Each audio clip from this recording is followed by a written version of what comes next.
তেমনই তার গানের গলা, তার গানের সুরে আমরা আজ মন প্রশান্তি করব, মনে আসবে শান্তি। মঞ্চে আমন্ত্রণ জানাচ্ছি আমার আপনার সকলের প্রিয়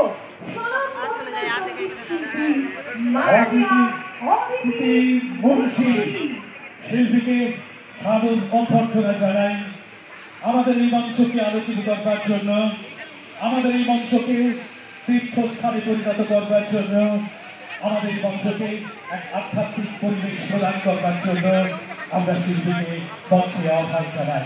যার চোখে মুখে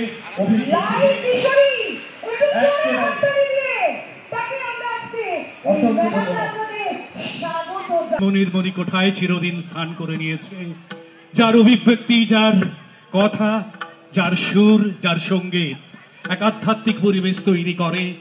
এক মনে হয় যেন আমাদের মঞ্চে